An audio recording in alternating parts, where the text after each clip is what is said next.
வணக்கம். இன்றைய பார்வை உங்களை வரவேற்றுக் கொள்கிறது. இலங்கையின் உள்ளூர் அரசியல் களத்தில் ஸ்ரீலங்காவின் அரச தலைவர் அனுரகுமார திசாநாயக்கா தனது அண்மைய யாழ்ப்பாண பயணத்தில் காட்சிப்படுத்திய நகர்வுகளுக்கு அனுரமேனியா கொண்ட தமிழ் சமூக ஊடக பதிவர்கள் பதிவிடும் காரணங்கள் உண்மை காரணங்களாக மாற்றமடைகின்றன. அமெரிக்காவில் இருந்து டொனால்ட் ட்ரம்ப் என்ற ஒற்றை மனிதர் எடுக்கும் நகர்வுகளால் பூகோள அரசியல் தட்பவெட்ப நிலை தகித்துக் கொள்ளும் நிலையில் இந்த தகிப்பு நிலை எல்லை கடந்து ஒரு காலத்தில் இலங்கையையும் மறைமுகமாக தாக்கும் என தீவிரமாக எதிர்பார்க்கப்படும் நிலையில் இந்த அனுரமேனியா கொண்ட தமிழ் ஊடகக்காரர்கள் டயஸ்போரா பரப்பில் இருந்து பதிவிடும் சில விடயங்கள் சில உண்மை செய்திகளால் உடனடியாகவே அம்பலப்படுத்தப்படுகின்றன. அந்த வகையில் அனுரகுமார திசாநாயக்காவின் கொக்குவில் நிகழ்விற்கு ஆட்களை கொண்டு வருவதற்கு மக்களின் அன்றாட பயணத்துக்கு பயன்படுத்தப்படும் பொது போக்குவரத்து சேவை பேருந்துகளில் 70 பேருந்துகள் ஒரே அடியாக எடுக்கப்பட்ட விடயம் அம்பலமாகியுள்ளது. ஸ்ரீலங்காவின் முன்னே அதிகார மையங்களும் இவ்வாறுதான் மக்களின் பொது போக்குவரத்து பேருந்துகளை தெற்கெனவும் வடக்கெனவும் பயன்படுத்தி தமது கூட்டங்களுக்கு ஆட்களை இழுத்து பறித்த காலமெல்லாம் இருக்கும் பின்னணியில் அந்த காலத்தை நினைவூட்டுவது போலவே நேற்று முன்தினமும் பேருந்துகள் யாழ்ப்பாணத்தில் எடுக்கப்பட்டதால் பொது போக்குவரத்து சேவைகளை பயன்படுத்தும் சாமானிய மக்கள் பாதிக்கப்பட்டதான செய்திகள் எல்லாம் வந்திருக்கின்றன. அப்படியானால் ஒரு நிகழ்வுக்காக ஒரே தடவையில் மக்களின் பொது சேவை பயன்பாட்டுக்குரிய பேருந்துகளில் 70 பேருந்துகளை அது அரசு தலைவரே ஆயினும் அவரது நிகழ்வுக்காக எடுக்க முடியுமா? அதுவும் சும்மா அல்ல, விசேட கட்டணங்களை செலுத்தித்தான் இந்த பேருந்துகளை தாம் எடுத்தோம் என அரசு தரப்பு கூறிக்கொண்டிருந்தாலும் இது ஒரு சரியான நகர்வாக இருக்க முடியுமா? இது உண்மையில் இலங்கையின் பழைய சிஸ்டத்தை சேஞ்ச் பண்ணும் ஒரு நகர்வா? இவ்வாறான கேள்விகளும் எழத்தான் செய்கின்றன. இது ஒரு சிஸ்டம் சேஞ்ச் என சொல்லியபடி மாறாத சிஸ்டத்தை காட்டும் சிஸ்டங்களாகத்தான் நீட்சி அடைகின்றன. படிப்பது தேவாரம், இடிப்பது சிவன் கோயிலா என்ற ஒரு பழமொழியை கூட இந்த நேரத்தில் யாராவது எழுப்பினால் அதற்கு பதிலளிப்பது கடினமாகவே இருக்கும். இவ்வாறாக அனுரவின் நிகழ்வுக்கு கூடிய கூட்டம் இயல்பாக கூடிய கூட்டம் என காட்ட முனைவதுதான் வெள்ளை காக்கா பறக்குது என சொன்னால் கூடவே 2 குஞ்சுகளும் சேர்ந்து பறப்பதான கருத்தியலை நினைவூட்டிக் கொள்கின்றது. ஏனென்றால் அரசாங்க அதிபரே 70 பேருந்துகளை பெற்றுத்தான் ஆட்களை ஏற்றி இறக்கினோம் என்ற விடயத்தை சொல்லிவிட்ட நிலையில் அனுரவின் நிகழ்வுக்கு தானாக சேர்ந்த கூட்டம் என தமிழ் டயஸ்போராவிலிருந்தும் அவருக்கு ஆதரவான கருத்து அடித்து விடப்படுவது எவ்வாறு தமிழ் ஊடகர்களின் பணியாக இருக்க முடியும்?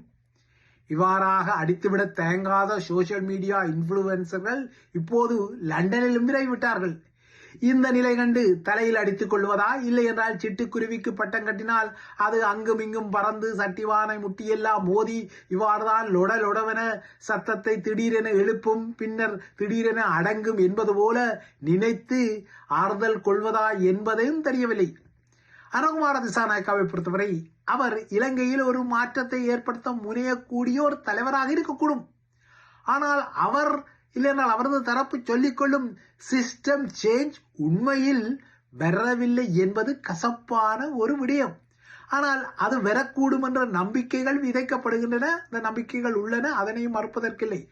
ஆனால் தமிழ் மக்களை பொறுத்தவரை இந்த சிஸ்டம் சேஞ்ச் வரவில்லை என அழுத்தமாக அடித்து சொல்வதற்கு பல காரணங்கள் இருக்கத்தான் செய்கின்றன. ஏனென்றால் தையிட்டி விகாரை கட்டப்பட்ட காணிகள் தனிப்பட்ட ரீதியில் தமிழ் மக்களுக்கு சொந்தமான காணிகள், அவர்களின் காணிகள் அடாவடியாக எடுக்கப்பட்டுத்தான் இந்த விகாரை கட்டப்பட்டது என நைனாதீவு விகாராதிபதியே தெள்ள தெளிவாக சொல்லும் நிலையில் அரசு தலைவரான அனுரகுமார திசாநாயக்காவுக்கு தனது யாழ்ப்பாண பயணத்தின் போது இதனை சொல்லுவதற்கு என்ன தயக்கம்? அவர் அவ்வாறு சொல்ல தயங்குவதற்கு என்ன காரணம்? ஏனெனில் உயர் பாதுகாப்பு வலயம் என்ற அடிப்படையில் ஆக்கிரமிக்கப்பட்ட நிலத்தில் கோட்டாபாய ராஜபக்சவின் ஆட்சி காலத்தில் ஸ்ரீலங்கா படைத்துறையின் தளபதியாக இருந்த ஜெனரல் சவேந்திர சில்வா தலைமையில் படைய நிர்மாணத்துடன் இந்த விகாரை கட்டப்பட்ட விடயம் தெள்ள தெளிவானது. இந்த விகாரை ஒரு நூதன வடிவமைப்பில் 100 அடிக்கு மேல் வடிவமைக்கப்பட்டதும் சில காரண காரியங்களுக்குரியது. அன்று இந்த விகாரை தொடர்ந்தும் நிர்மாணிக்கப்படக்கூடாது என நீதிமன்றம் தடை உத்தரவு பிறப்பித்திருந்தாலும் இந்த நீதிமன்ற தடை உத்தரவை மீறித்தான் இந்த விகாரை மளமளவென நிர்மாணிக்கப்பட்ட கதையும் தமிழ் மக்களுக்கு தெரிந்த கதை. பொதுவாகவே ஸ்ரீலங்காவின் நீதிமன்றத்துறையை பொறுத்தவரை, அதாவது சட்டத்துறையை பொறுத்தவரை, நீதிமன்றம் ஒன்று இவ்வாறாக தடை உத்தரவை பிறப்பித்தால் அந்த தடை உத்தரவு மீளெடுக்கப்படும் வரை அந்த கட்டுமானங்கள் அப்படியே இருக்க வேண்டும் என்பதுதான் வடக்குக்கும் தெற்குக்கும் உரிய ஒரு சட்ட நியதி. ஆனால் தெற்கில் இந்த சட்ட நியதி இருந்தாலும் தையிட்டி விகாரின் விடயத்தில் இது அப்பட்டமாக மீறப்பட்டது. இந்த சட்ட விதிகள் புறந்தள்ளப்பட்டு இந்த விகாரை நிர்மாணிக்கப்பட்ட விடயம் தெள்ள தெளிவானது.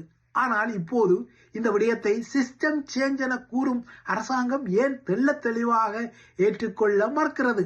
இல்லையானால் இந்த விடயத்தில் கமுக்கமாக நகரத்தலைப்படுகின்றது. அதுவும் நைனாதீவின் நாகதீப விகாரையின் விகாராதபதி இதனை தெள்ள தெளிவாக இது ஒரு சட்டவிரோத விகாரை என்பதை சொல்லிய நிலையில் அரசு தலைவருக்கு ஏன் தனது யாழ்ப்பாண பயணத்தின் போது இதனை சொல்லிக்கொள்ள முடியவில்லை என்பது தர்க்க ரீதியாக ஒரு கேள்வி.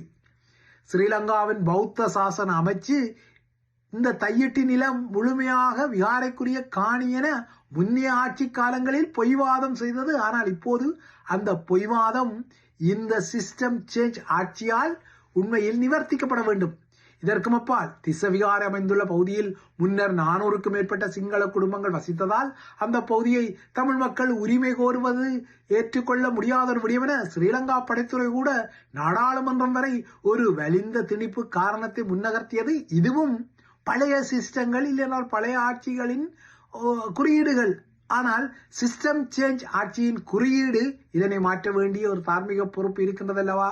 அதனால் தான் இந்த விடயங்கள் அனுரவின் ஆட்சியில் கோரப்படுகிறது. ஏனென்றால் சிஸ்டம் சேஞ்ச் என சொல்லி, அதாவது முறைமை மாற்றம் என சொல்லி ஆட்சியை பிடித்தது இந்த அரசாங்கம் தான். ஆகையால் யாழ்ப்பாண பயணத்தில் தையிட்டி பிரச்சனையை தீர்க்க வைக்கும் திடமான அறிகுறிகளை அனுரகுமார திசாநாயக்கா வெளிப்படுத்தி இருக்க வேண்டும் என்பது ஒரு தர்க்க ரீதியான விடயம். ஆனால் அவர் அவ்வாறு செய்யாமல் தவறி இருக்கின்றார் என்பதும் அதே இன்னொரு தர்க்க ரீதியான விடயமாக இருக்கின்றது.